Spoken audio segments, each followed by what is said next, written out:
My name is Michael Carter. I am 38 years old. I have been a firefighter for almost 2 decades and live in Jacksonville, Florida. I have always lived between the thin line between chaos and salvation. I have saved people from the flames. I have held hands that were leaving this world. But I never thought that one day I would be the one on the other side. That morning, everything seemed normal. The sun was rising timidly. My 8-year-old daughter was still asleep, and I left early for my 7 a.m. shift at the fire station. I took Interstate 95, as usual. Light traffic, clear skies. A routine that was almost automatic by now. But suddenly, everything went silent. There was no time to brake. A truck lost control and crossed the road. All I saw was the glare of its headlights coming straight at me. After that, it was as if time had been ripped from my body. The pain, the impact, the shrapnel, I felt none of that. It was as if someone had pressed the pause button on my existence. When the paramedics arrived, I was no longer breathing. Clinical statement, cardiac arrest, dead. 4 minutes without a heartbeat, 4 minutes out of time. But this is where what no one tells begins, because what I lived, it was more real than any fire, any rescue, any pain. If you think death is the end, you are about to discover something that could change everything. And if this story is already moving you, if you somehow feel like you need to hear it through to the end, then click like and subscribe. Not for me, but for you. Because what I'm about to tell you could be your preparation for something no one is expecting. When I opened my eyes, there was no ceiling, there was no floor, there were no walls. In fact, there was no place as we know it. It was like being suspended between nothing and everything, a space where the light did not come from a source. It's simply era. And at the same time, there were shadows. Not darkness, but an absence of peace, a contrast that made my heart, if I still had one, beat faster.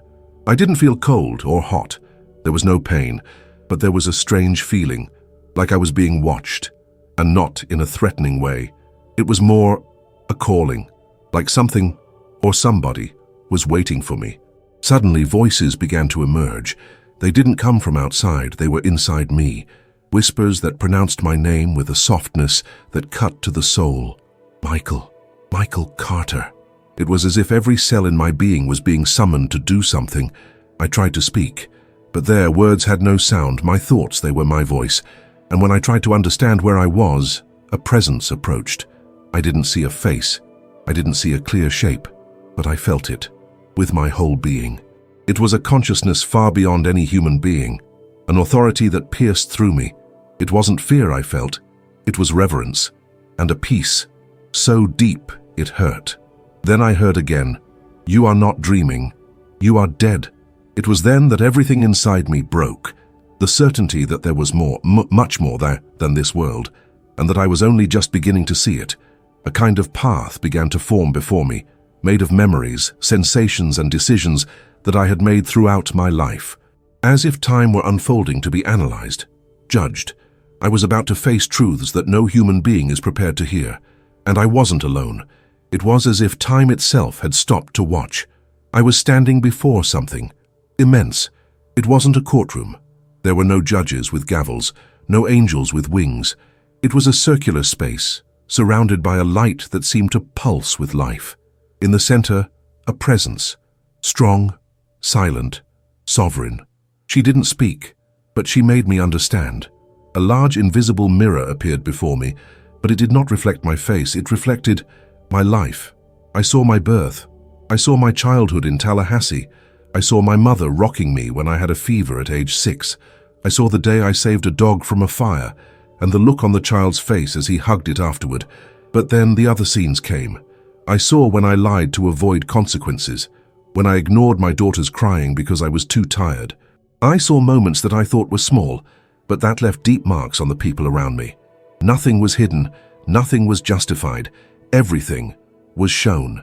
And with each scene, a question hung in the air, unspoken. What have you done with the life you were given? On earth, we pretend not to hear this question. Here it imposes itself, every decision, every word, every silence, everything had weight. And then came the moment that destroyed me. I saw the day a young man called 911 while overdosing. I was the first one there. He survived, but I remember in the ambulance I mumbled, "Another one who will come back for this tomorrow."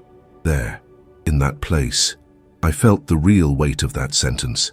It wasn't just judgment. It was awareness. It was feeling in my soul the impact of my contempt, the invisible pain I caused with attitudes that I myself had already forgotten. And then the light intensified, a heat that didn't burn, but purified.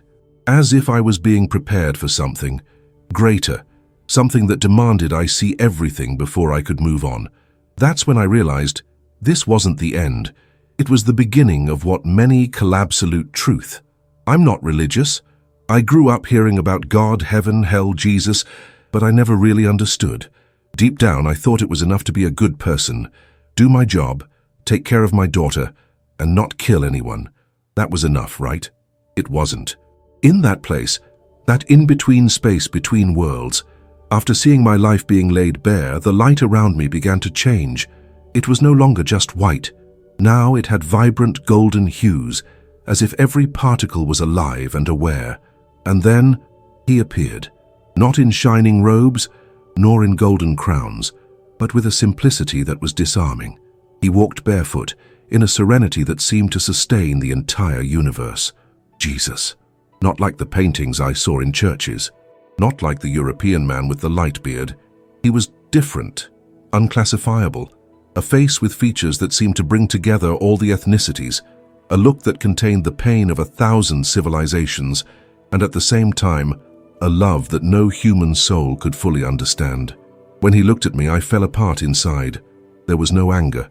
There was no condemnation, but there was something worse, pure truth. I felt ashamed.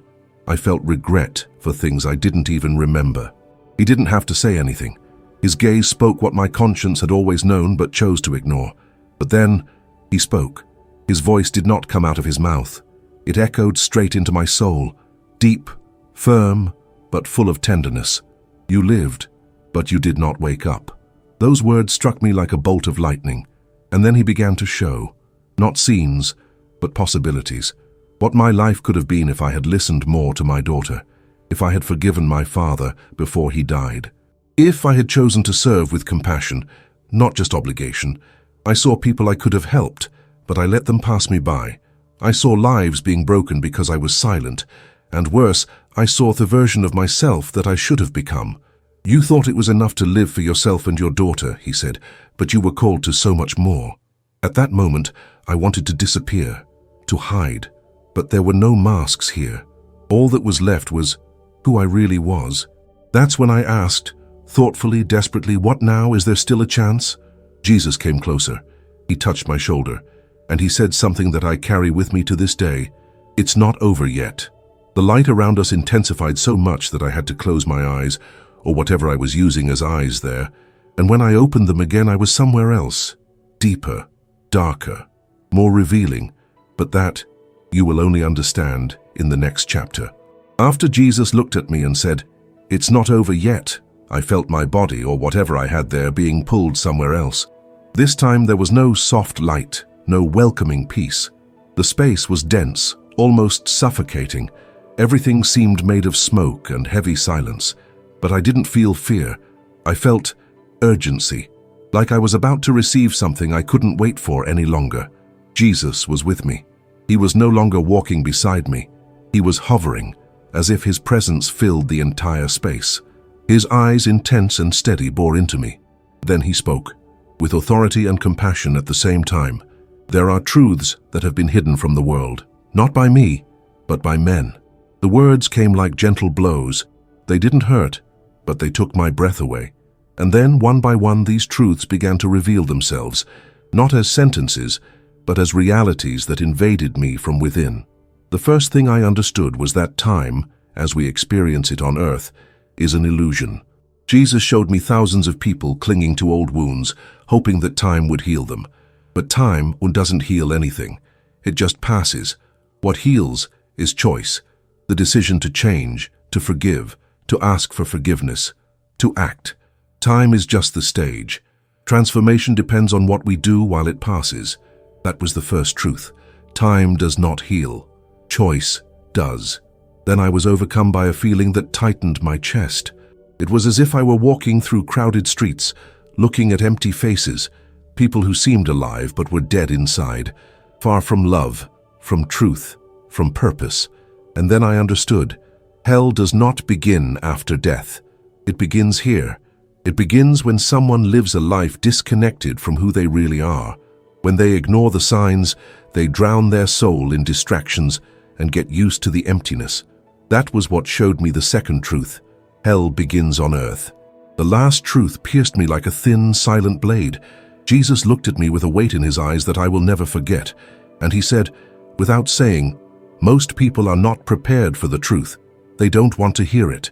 Not because they are bad, but because they are afraid. Afraid of change, afraid of losing control, afraid of giving up the comfortable lies that sustain their routines. And because of that, many will laugh at what I am telling you here. They will call it delirium, the illusion of a man between life and death. But Jesus made it clear, even if only one person truly listens, it will be worth it. If you got this far, and something inside you trembled, vibrated, hurt with what I just told you, tell me. Comment below, I heard, I felt. Maybe this simple gesture, this little phrase, will help someone who is now on the other side of the screen to wake up too. Because the truth only comes to life when someone has the courage to listen. That third truth was still echoing within me as everything around me began to change once more. The space that had once seemed like thick smoke was now falling apart, revealing scenes, not visions, but experiences. And I wasn't just a spectator. I felt everything as if it were happening to me at that exact moment. That's when I realized I was about to relive my choices. Not the big heroic or tragic ones, but the small ones, the seemingly insignificant ones. Those moments that in everyday life we ignore, laugh at, forget. But there, each choice pulsed with a weight that I had never felt in life. I saw the night my daughter called me to show me the drawing she had made. I was exhausted, having just come back from a 24-hour shift. I said later. She insisted. I got irritated. She looked down. The scene passed, but her pain remained. I felt it. Every beat of her little heart, every thought of rejection she had that night, it all fell over me like a silent wave, impossible to ignore. I saw the elderly lady in the supermarket, trying to reach a shelf. I saw it, I noticed it, but I turned my face away. I was in a hurry. Jesus made me feel what she felt. Invisibility. That feeling of being ignored by the world, and how it fed an old sadness inside her. I saw it when I lied, for fear of losing my job. It was a small omission, nothing serious, but someone paid for it. And now I understood. Every action we take draws invisible lines that connect to other souls. Nothing is isolated. Nothing is neutral. Every decision we make has an impact that goes beyond human logic. And the scariest thing is that we often only discover this too late. As I was flooded with these memories, I also felt the presence of Jesus. He did not condemn me. He did not punish me. He made me to feel.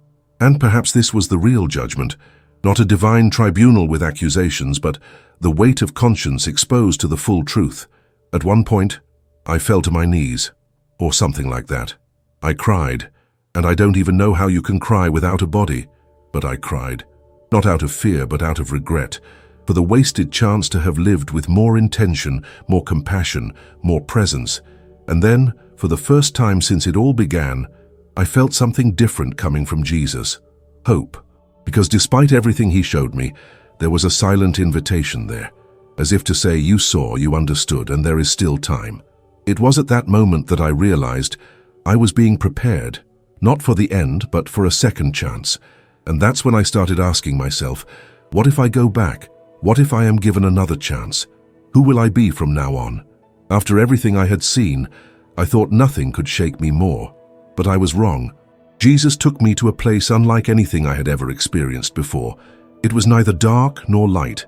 It was like a living membrane made of memory and feeling, and it was there that he showed me something that tore me apart inside, not out of anger, but out of love, the tears I have never seen. The first image that came to mind was of my daughter. She was about 5 years old, sitting on the sidewalk in front of our house with scraped knees.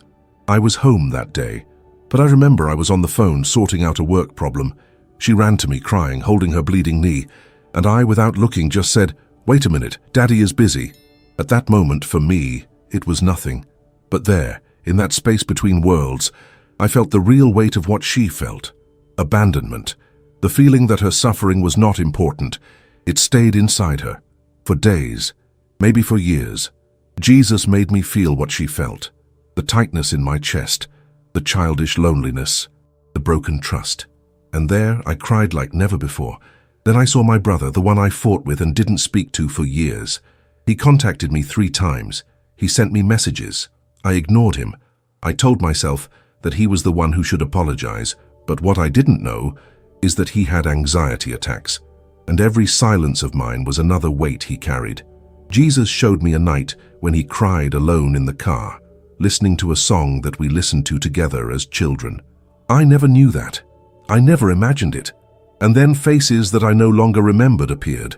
Co-workers, neighbors, people who crossed my path for brief moments, but who bore invisible scars caused by me. I saw the look on a hospital attendant's face when I snapped at her on a stressful day. I saw the face of a teenager I ignored when he asked for help with a school project on first aid. I saw how my little actions weighed on other people's souls. It was devastating, because there I understood once and for all, the greatest pain in the world is not the pain we feel, it is the pain we cause without realizing it. And Jesus, in silence, let me feel every tear, not as a punishment, but as a lesson, so that if one day I came back, I would never be the same man. With each scene, a conviction grew within me. I will never again waste a chance to love. I will never again ignore pain, no matter how small it seems. It was there that perhaps for the first time in my life, or ever, I understood the true power of empathy, and how it can be the difference between saving or sinking a soul. Everything I had seen so far, my choices, the pain I had caused, the lives I had unknowingly touched, was already more than any human being could bear. But there was still something I didn't understand, something that had been bothering me from the beginning. How much time had passed? There, time did not exist as we know it here. It was not a straight line. There was no morning, afternoon, or night. It was as if everything happened at the same time, past, present, future, superimposed in living layers, in constant vibration. It was then that Jesus took me to what I can only call vision of the eternal flow. It was like looking at a clear, endless river, but instead of water it carried moments, thousands, millions. Some had already happened, others had not yet. And it was in this river that I realized time for God is not a sequence, it is a scenario. I saw my entire life as if it were an unfinished work of art. Every choice I made drew a line, every action, a stroke. But what surprised me the most was seeing the versions of my life that you live. Jesus showed me what would have happened if I had forgiven my brother that Christmas in 2012. We would have gotten closer. He would have introduced me to a friend who worked in suicide prevention, and together we would have saved a young man at my daughter's school. I realized that if I had taken an hour to listen to a lonely neighbor in 2019, he would have changed his mind about ending his life. A single conversation, a simple gesture. And I realized with brutal clarity that time on earth is not just for living, it is to build realities. With every choice we make, we open or close doors in our stories and in the stories of others. Nothing we do is just about us.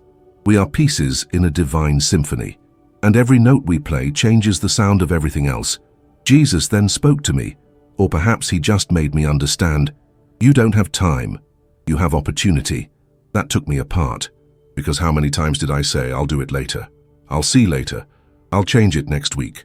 There is no later, there is only now, and this now echoes throughout eternity. At that moment, the spiritual urgency became real, as if I was hearing a cosmic alarm ringing inside me. Life is too short to postpone. Then I felt an overwhelming desire to go back, to do everything differently, to love more, to forgive more, to act with courage. But I didn't know yet if that would be possible. All I knew was that if I went back, I would never say one day again. The time, it's today. The call, and now. I had seen my flaws. I had felt the pain of small choices and the impact of actions I ignored. But nothing prepared me for what came next. Jesus looked at me with a silence that said it all. And then the space around us opened like a curtain pulled by invisible hands. Before me appeared a life that was not mine, but could have been. The first thing I saw was a man, tall, with the same features as I had, But there was something different about him. His eyes were brighter, his face was lighter, his posture was that of someone who had found peace. That man was me, but a me who made other choices. He forgave sooner. He said, "I love you," more often. He quit a job that no longer made sense and started a community service project for at-risk youth. He spent more time with his daughter. He listened more, he judged less.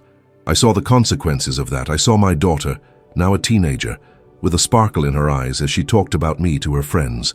I saw my brother hugging me at a Christmas gathering that, in my real life, never happened. I saw strangers' faces being touched by the talks I gave at schools, teaching about empathy, purpose, and faith. And most shockingly, I saw a single sentence I said to a young man, "You are not alone," prevent him from committing suicide that night. All of it was real. It was palpable. It was a whole life, possible, but that I didn't live. I felt a knot form inside me. It wasn't regret, it was grief. A deep grief for a version of myself that had been buried by the excuses I'd made to myself. I don't have time. I'm not good enough. That's not for me. How many times have you said these phrases? There, faced with what I could have been, I understood what it truly means to have free will. It's not just choosing between right and wrong. It's having, every day, the power to shape the future and the lives connected to it. Jesus didn't condemn me. He just showed me. And that was the biggest shock, realizing that heaven, or hell, begins with our daily choices. As I looked at that unlived life, a feeling came over me, an almost desperate desire. Let me go back. Give me that chance. I didn't know if it was possible, but inside me something was burning, a calling, a need to rebuild. If I come back, that man I saw. And that's when I felt that the moment of decision was approaching. The scenery in front of me began to slowly dissolve, like paint dripping from a canvas. The life that could have been, the faces I loved, the words I didn't say, everything disappeared as I felt my spirit being pulled into another space. It was no longer a trial. It was no longer a lesson. It was decision. Jesus stood before me, but this time, his gaze was different. There was still love, but now there was something more, a sacred silence that begged for a response. I didn't know if I had a choice. I didn't know if I was allowed to go back. But then, as if he read what was screaming inside me, Jesus showed me a scene. My daughter, sleeping in a blue armchair next to a hospital bed. My body was there. I saw the heart monitor.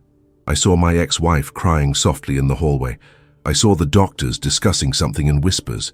And in that moment I understood I could still go back. But there was a price. Going back meant carrying the memory of everything I had seen. It meant taking on the responsibility of living differently, of not wasting anymore. Off to be the man I saw in that alternate reflection. Jesus came closer, and then he spoke for the last time. The life you want to live starts with your next yes. My spirit trembled. I wanted to go back. I wanted to touch my daughter, to correct my mistakes, to say things I never said, but there was also fear. The world is cruel. People doubt. The days are tiring. The routine hurts. But then I remembered my daughter's eyes, and everything inside me screamed, yes, I want to go back. It was as if an electric current passed through my being. I was thrown backwards, enveloped by a light so intense that I could no longer see anything. I only heard a sound, a single clear sound, cutting through infinity. Then live. And suddenly, everything went dark. No light. No sound, no Jesus. For a second, I thought I had missed my chance, that my answer had come too late. But then, I heard a beep, far, weak, then another, and another. A burst of pain shot through my chest. My lungs tried to draw in air as if they had never breathed before, and it was there that I returned. The first thing I felt was pain, a raw, physical pain, as if my body were being forced back into existence. My lungs inflated as if they had never done so before. The air rushed in burning, and my eyes opened, but they saw nothing. Only shapes, distorted lights, mixed voices. I was back, in the hospital. I heard screams, running footsteps, machines beeping frantically, the strong smell of antiseptic. And among all this, a voice, weak, trembling. Father, Father, he's back. My daughter, she was there for real. Crying, holding onto my hand, as if she wanted to anchor me to the world, and at that touch, I cried, because the memory of what I saw, of what I felt, was still alive in me. It wasn't a dream, it wasn't a delirium, it was memory, a truth that now inhabited my soul. The doctors were in shock. My heart had stopped for more than 4 minutes. There were no vital signs, but there I was, breathing, vivo. But it was more than that. I was awake. In the days that followed, I didn't talk much. I was taking it all in. The world seemed the same, but I wasn't. Colors had more weight. Sounds had more depth. People had more value. I saw every detail with new eyes, and with that came the mission. I started writing down every part of what I experienced before the human mind tried to rationalize or erase it. And the more I wrote, the more I understood. I couldn't keep it to myself. I tried to tell the doctors. Some listened to me with respect. Others listened with skepticism. One even asked me if I had hallucinated during the cardiac arrest. But I knew. What I experienced was real.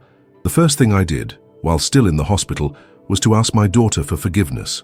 For every absence. For every later that never came. And when I hugged her, I felt it. It was as if I was touching the purpose of my entire existence. When I was discharged, I went to my brother. I knocked on his door, with tears in my eyes and my heart in my hand. He didn't understand at first, but when he saw me, something in him changed too. We hugged, and it wasn't just the end of a silence, it was the rebirth of a forgotten alliance. And then I realized real life was just beginning. But unlike before, now I had an urgency, a hunger to make every second count. Because I knew what was on the other side. And what's more, I knew what true love, the love that builds, transforms, forgives, can do here before it's too late. Since I came back, I have lived with a kind of urgency that cannot be explained.